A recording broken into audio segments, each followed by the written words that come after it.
Motion that repeats itself at fixed intervals is called periodic motion.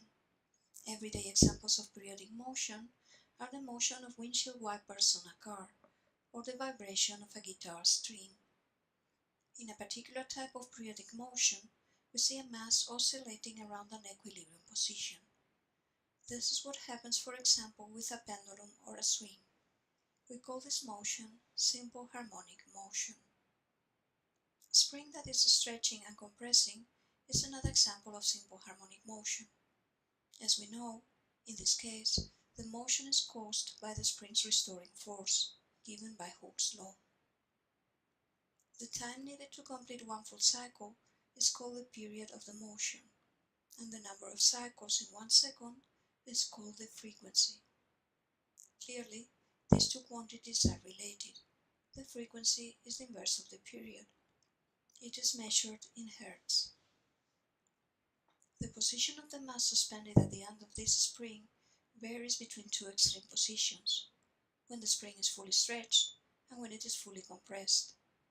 If we represent this variation with respect to time, we obtain a sinusoidal curve.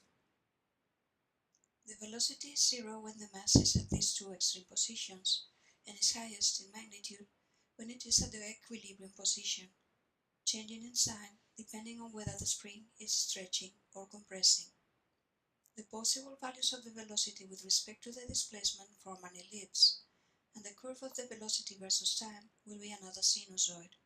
Note that this sinusoid is shifted with respect to the position versus time curve. And according to Newton's second law, the acceleration will be maximum when the force is maximum, that is, when the spring is fully stretched, and minimum when the force is minimum, when the spring is fully compressed. If we represent this acceleration versus time, we get yet another sinusoidal curve. Mathematically, these three quantities depend on the period of the motion and on their maximal values, as shown by these equations.